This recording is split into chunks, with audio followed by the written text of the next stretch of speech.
पुनः नमस्कार सभी को। अब हमारे इस दूसरे अकादमिक सत्र के विद्वान वक्ता श्री धनंजय कुमार जी हैं। सर, आप योगाचार के रूप में सुविख्यात हैं। आप विश्व बैंक से सेवानिवृत्त हैं और अंतर्राष्ट्रीय स्तर के योग शिक्षक, लेखक, कवि, नाटककार, फिल्म निर्माता, संगीतकार, सार्वजनिक वक्ता और कई संस्थानों के संस्थापक हैं। आपको कई साहित्यिक और योग पुरस्कारों से सम्मानित किया गया है। आप सांस्कृतिक कार्यकर्ता भी हैं। आपने 5 महाद्वीपों द्वीपों के 50 देशों की यात्रा की है। आपने शिक्षा के क्षेत्र में प्रज्ञालय नवाचारों का निर्माण किया है। साथ ही आपने 500 से अधिक शैक्षिक वीडियो का निर्माण किया है। सर, आज आपके वक्तव्य का विषय वैश्विक परिप्रेक्ष्य में भारतीय शिक्षा है। सर, मैं आपको बहुत ही आदर व सम्मान के साथ आमंत्रित करती हूँ।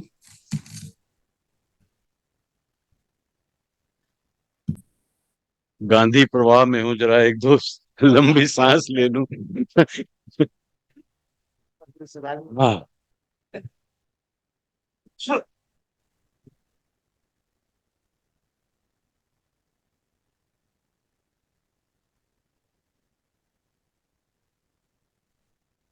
सभी मित्र, विद्यार्थी, प्रज्ञार्थी, सबका स्वागत है। आप सबका सम्मान। स्वागत स्वागत काम कर रहे हैं। वैश्विक परिप्रेक्ष्य में भारत की शिक्षा प्रणाली,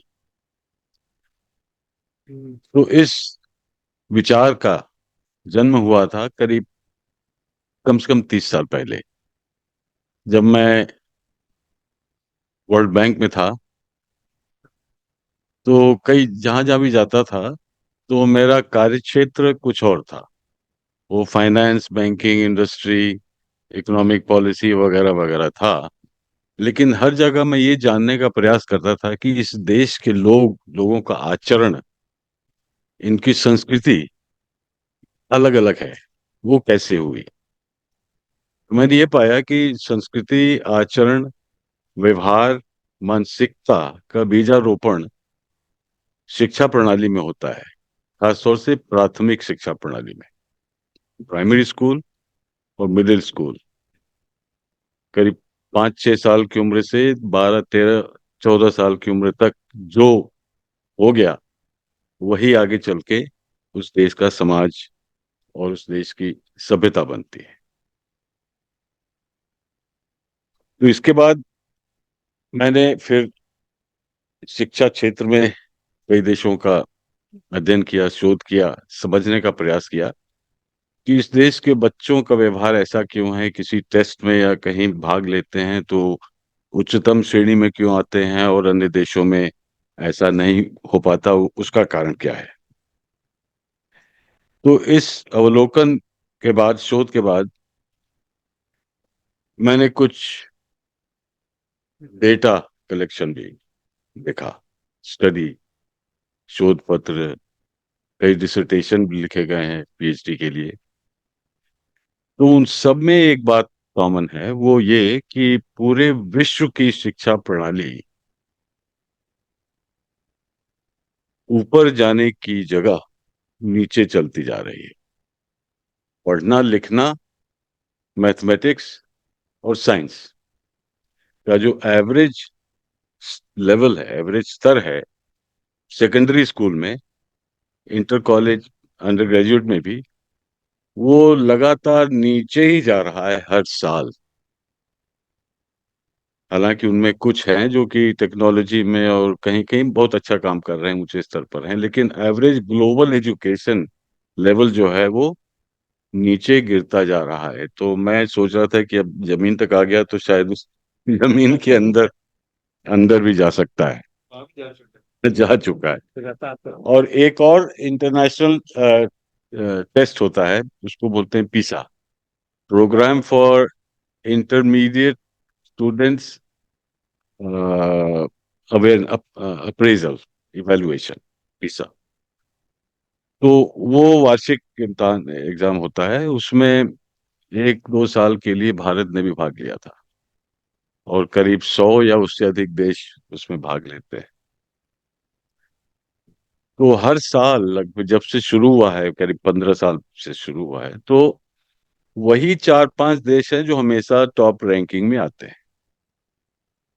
और 2018 या 19 में भारत के सेकेंडरी स्कूल के स्टूडेंट्स ने भी भाग लिया था उसमें। उस साल 73 देशों ने भाग लिया था, और भारत का स्थान था 72वां। 72 आउट ऑफ 73। उसके अगले साल से भारत ने उसमें भाग लेना बंद कर दिया। अच्छा नहीं लगता। लेकिन जब हम देखते हैं कि जिन देशों में स्टूडेंट भाग लेते हैं और हमेशा टॉप 10 में रहते हैं, वो वही देश है जो टॉप 10 में रहे। तो मैंने उनका अध्ययन किया, वो करते क्या है। तो 2-3 साधारण सी बातें जो आप सबको जाननी चाहिए, कि उस देश में टेंशन बहुत कम होती है शिक्षा क्षेत्र में। एग्जाम बहुत कम होते हैं, ना के बराबर होते हैं। होमवर्क पे ज्यादा ध्यान नहीं दिया जाता, बच्चों को खेलने का और परिवार के साथ, मित्रों के साथ बैठने का। अब हमारे बच्चे बैठते भी हैं परिवार के साथ, तो वो यही करते रहते हैं या एक दूसरे से बात भी नहीं करते। तो लिखना पढ़ना बहुत कम हो गया है, बोलना भी कम हो गया है। अगर मित्र भी बैठते हैं तो या तो वीडियो गेम देखते हैं या कुछ और सोचते हैं। मतलब यारी दोस्ती परिवार ये सब रिश्ते जो हैं वो पता नहीं कहाँ चले गए। अब इससे उनका जो एक साथ होता है, एक परिवार होता है, प्रेम होता है, सद्भाव होता है, उसकी कमी होती जा रही है। लोग एक दूसरे से जुड़ नहीं पा रहे हैं। तो एक ये कारण था। और दूसरा, उसके विपरीत हम देखते हैं कि भारत में एक मीटिंग में मैं भी गया था सांसद हंसराज हंस जी के साथ, परीक्षा पर चर्चा, जिससे भी वो करीब 1,1200 स्टूडेंट थे वहां पे, सेकेंडरी लेवल। सब टेंशन में है, किसी के मुंह से बात नहीं निकल रही है, वही सवाल। टेंशन है, कुछ लोग शराब पीने लगते हैं, कुछ लोग नारकोटिक्स लेने लगते हैं, आत्महत्या की बात आती है कभी कभी मन में, परिवार में बिल्कुल टेंशन रहता है। तो मैंने सोचा इस टेंशन के अंदर अगर कोई शिक्षा होती है वो कभी सफल नहीं हो सकती। शिक्षा एक आपको आनंदित करने के लिए होती है, आपके अंदर प्रेरणा हो, आप प्रोत्साहित होते हैं कुछ सीखने के लिए। जहां एग्जाम और टेक्स्ट बुक और इसका नाम आते ही बच्चे डर जाते हैं। डर में एक काम वो करते हैं, किसी चीज को रट लेना चाहते हैं। रट लिया, बाद में उगल दिया, ABCD मल्टीपल चॉइस क्वेश्चन पे ठप्पा लगा दिया है, भगवान बचाओ, पास कर दो। वो विषय नहीं सीखा।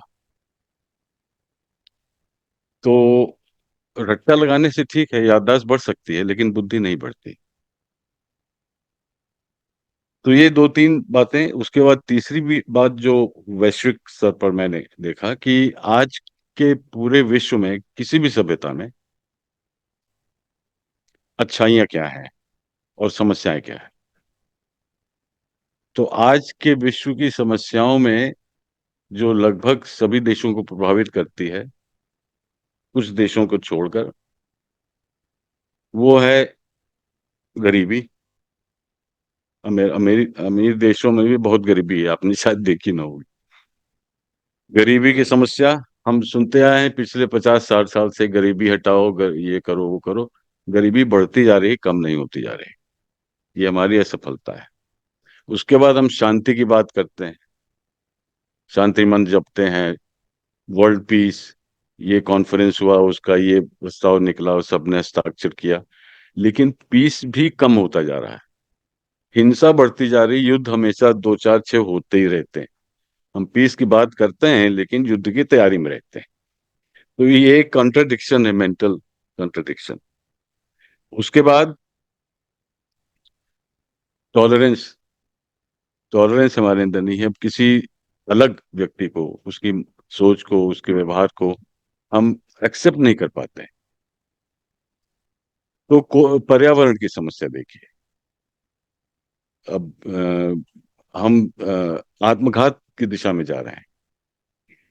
पृथ्वी का, प्रकृति का सर्वनाश करते जा रहे हैं।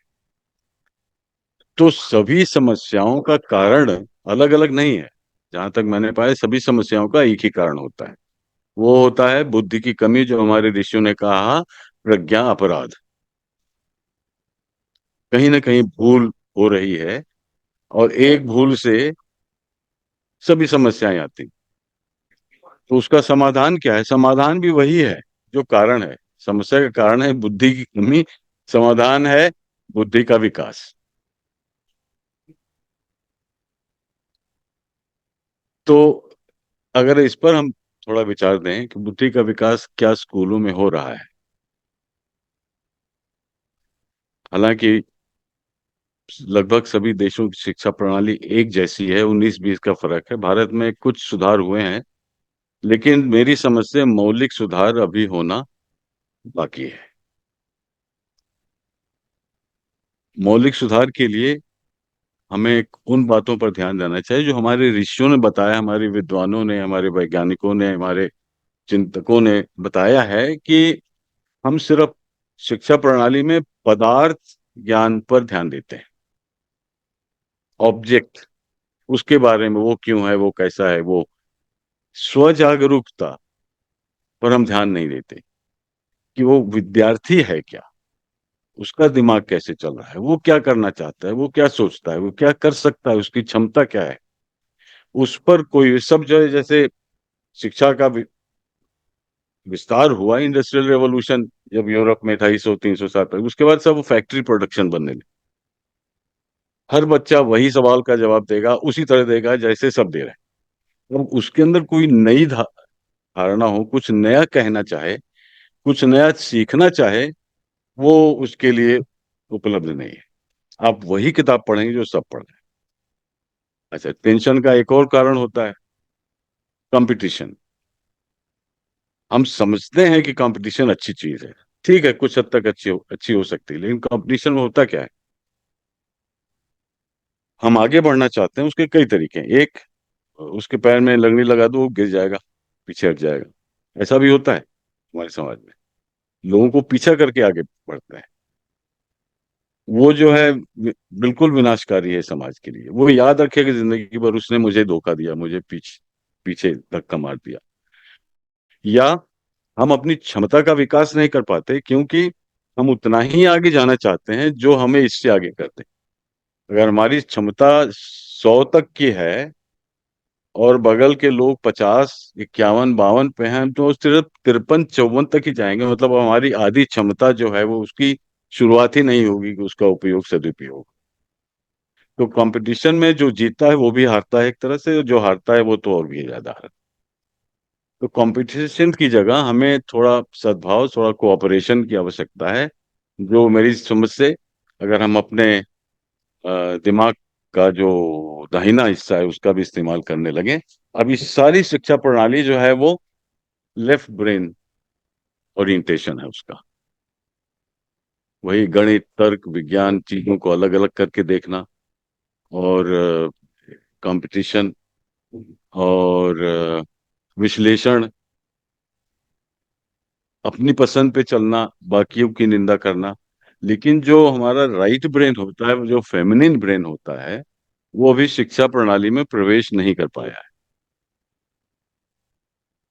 उसमें सॉफ्ट सॉफ्ट पावर होती है, उसमें दूरदर्शिता होती है, पारदर्शिता होती है, संवेदना होती है, प्रकृति के प्रति श्रद्धा होती है, किसी चीज को बचाने की इच्छा होती है, प्रेरणा होती है, किसी चीज को जोड़ने की प्रेरणा होती है।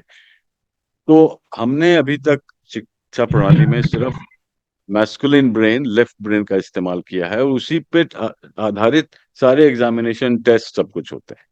तो अगर हम थोड़ा संतुलित हो जाएं, और लेफ्ट ब्रेन, राइट ब्रेन, ये मतलब दो ब्रेन अलग अलग काम नहीं करते हैं, पोलैरिटी है कि है तो सब एक साथ, लेकिन कहीं कहीं वो अलग होते रहते हैं। तो एक को हमने अपनाया है, दूसरे का हमने तिरस्कार किया है। तो ये थी एक वैश्विक परिप्रेक्ष्य। और अब इसका परिणाम आगे चल के क्या हो सकता है कि हम विनाश की ओर बढ़ते जा रहे हैं। प्रकृति का विनाश, प्रकृति को हमारी जरूरत नहीं है, हमें प्रकृति की जरूरत है। प्रकृति के लिए ह्यूमन सिविलाइजेशन हो चाहे ना हो, कोई फर्क नहीं पड़ता है। वो यूं, और कई स्टडीज हुई हैं जिन्होंने ये पाया है कि ह्यूमैनिटी में एक जेनेटिक म्यूटेशन हो रहा है। या तो जेनेटिक म्यूटेशन एक कारण हो सकता है जिसकी वजह से हमारा व्यवहार, आचरण और पूरे शिक्षा प्रणाली ऐसी है, या उसका परिणाम हो सकता है।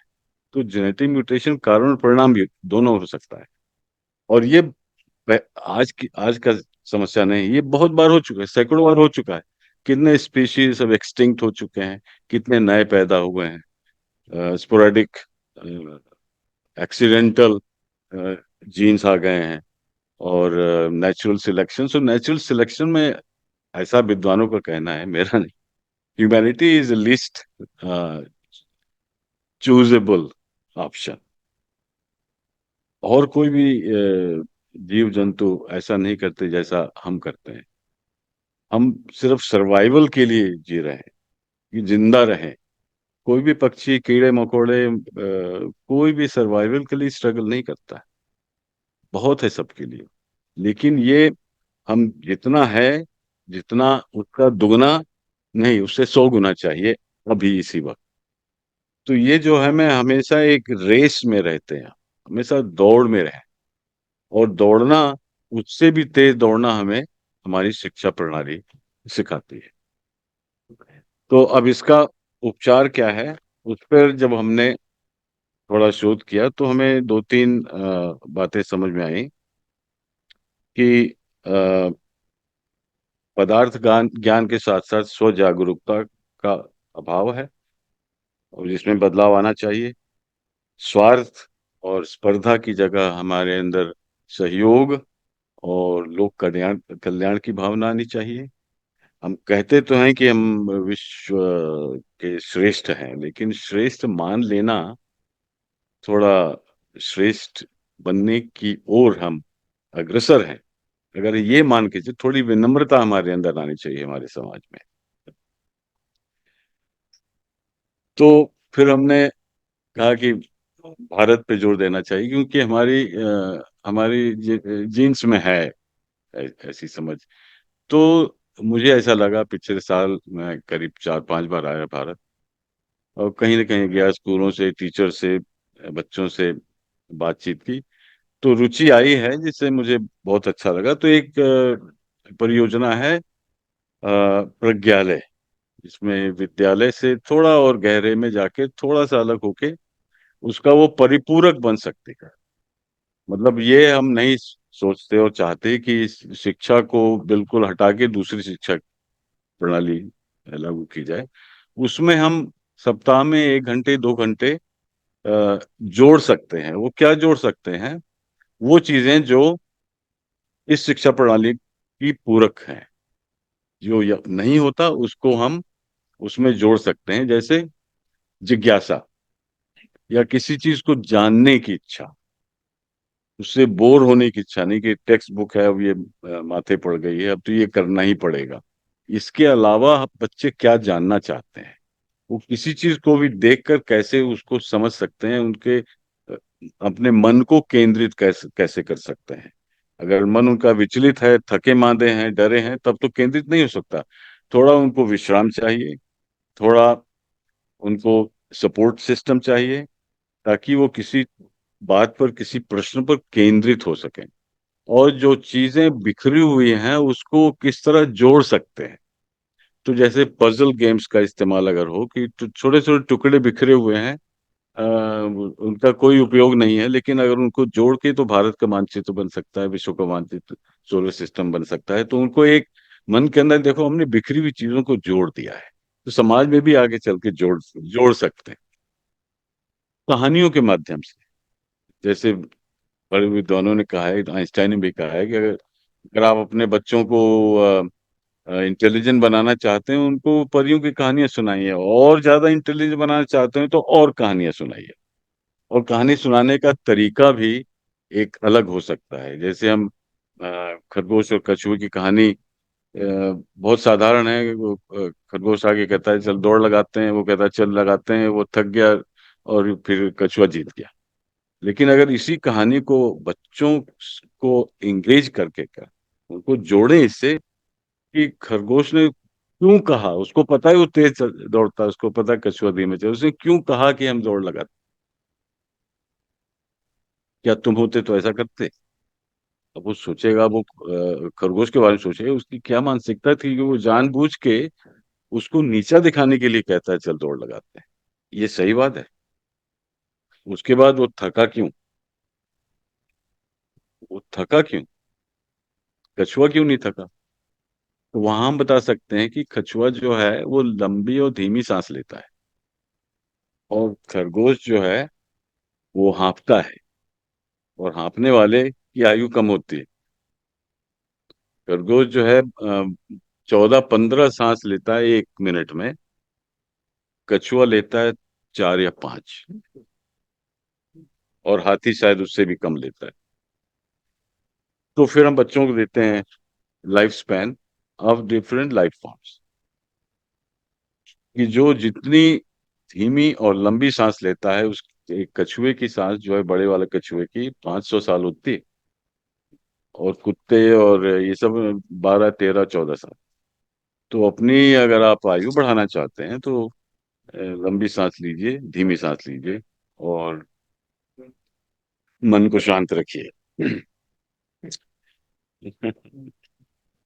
और पढ़ना और समझना, ये एक पैराग्राफ, जैसे जब हम हाई स्कूल में थे तो एक आपको प्रेसी लिखनी होती थी। 2-3 पेज पढ़ के आप उसको 2 शब्द 2 वाक्य में लिखिए। वो छूट गया, लेकिन अगर हम उसको फिर से कोशिश करें तो मैं ये बच्चों की क्लास सिखाता हूँ पिछले 7-8 साल से। तो मैंने बच्चों को कुछ लंबे एसेज दिए, 5-7 पेज के। मैंने कहा इसको एक छोटे से पैराग्राफ में लिख के ले आओ। लिख के ले आया, अच्छा अब इसको खड़े होके क्लास के सामने बोलो क्या लिखा है तुमने, समझाओ। तो उससे ये था ना, जो वो पढ़ते हैं, जो समझते हैं, वो सुनते भी हैं। सुनने से आपकी अधिकतर इंद्रियां जो है, अधिकतम इंद्रियां उसमें शामिल होती हैं। आपने पढ़ा, लिखा, आंखों का इस्तेमाल किया, दिमाग का इस्तेमाल किया, हाथ का इस्तेमाल किया, लेकिन अब कानों का इस्तेमाल, जो आप सुन लेते हैं अपनी बात को, वो चीजें ज्यादा आपको समझ में आती है बाद में। तो पढ़ना, लिखना और बोलना, ये ये आवश्यक है। और प्रश्नावली, असल में हम बच्चों को सभी उत्तरों से भर देते हैं। कोई छोटा सा प्रश्न है, उसका सही उत्तर, ये सही उत्तर है, इसको रट लो। हम उत्तर नहीं देते, प्रश्न पूछते हैं कि अगर, और मैंने प्रश्नावली बनाई करीब 100-200 प्रश्नों की, अगर ऐसा होता तो क्या होता। तो उससे वो ऑल्टरनेटिव फ्यूचर ढूंढ सकते हैं कि ये भी हो सकता है, ये भी हो सकता है, ये भी हो सकता है। अभी हम सिर्फ एक रास्ते पर चले, बाकी के बारे में जाने भी ना। तो अगर चंद्रमा ना होता पृथ्वी के इर्द गिर्द चक्कर लगाता हुआ, तो क्या होता। तो बच्चे जो है वो एस्ट्रोनॉमी के बारे में जाने कि अगर चंद्रमा ना होता, चंद्रमा की वजह से पृथ्वी यूं गोल घूमती है, और गोल घूमती है तभी दिन और रात होता है। और चंद्रमा ना हो तो पृथ्वी गोल ना घूमे, तो एक तरफ जो है वो जल जाएगी सूरज की रोशनी से, एक तरफ जम जाएगी, तो मतलब कोई प्राणी नहीं होगा। चंद्रमा के प्रति, प्रकृति के प्रति एक आदर, सम्मान, प्रेम की भावना। चंद्रमा ना होता तो जीवन न होने का एक और कारण था। ज्वार भाटा जो उठता है समुद्र में, तो पानी जब बह के बाहर जाता है तो वापस आता है, कभी कभी वो कुछ उसमें मछली या कुछ वहीं रह जाती। फिर उन्होंने पेड़ पे चढ़ना सीखा, फिर जो पेड़ पे चढ़े उन्होंने उड़ना सीखा। तो ये जो एवोल्यूशन प्रोसेस है, उसके लिए या धरती अगर सूरज से थोड़ा और करीब होती या थोड़ा दूर होती, या अपने बारे में सोचें, आप में और आप जो शीशे में अपनी तस्वीर देखते हो उसमें क्या अंतर है? आपके पास नाखून, आपके नाखून ना होते तो क्या होता? तो अपने बारे में जानना, पूरे सृष्टि के बारे में जानना, आप सोचिए मानसिक विस्तार जो है 1000 गुना होता है उससे। वो सिर्फ ना समझ सकते हैं, बल्कि कोई समस्या उनके जीवन में आती है, उनके देश में आती है, उनके समाज में आती है, उसका समाधान भी कर सकते हैं। तो अंत में मैं यही कहूंगा कि अपने अंदर थोड़ी विनम्रता लाएं हम सब, और श्रेष्ठ और सबसे विद्वान न माने उस दिशा में चलें। और उसके कई रास्ते हैं। और अभी तक तो मैं करीब 20-25 स्कूलों में प्रज्ञालय की शिक्षाएं शुरू हो गई हैं। बच्चे बहुत खुश हैं, बच्चे खुद कहानियां लिखने लगे हैं। और जब मैंने इसकी शुरुआत की थी तो मेरे क्लास में एक बच्ची है, 7 साल की उम्र की थी। मैंने कहा कि एक कहानी लिखो, ऐसी कहानी, या पहले चित्र बनाओ ऐसे जानवर की जो कभी ना तुमने देखा हो तस्वीर में, ना उसे धरती पे होता ही ना हो। तो उसे चित्र बना के दिखाया। अब वो हो सकता है कहीं एलियन हो उस शेप का, तभी उसके मन में बात आई, बिकॉज इसे कलेक्टिव कॉन्शियसनेस की बात करते हैं।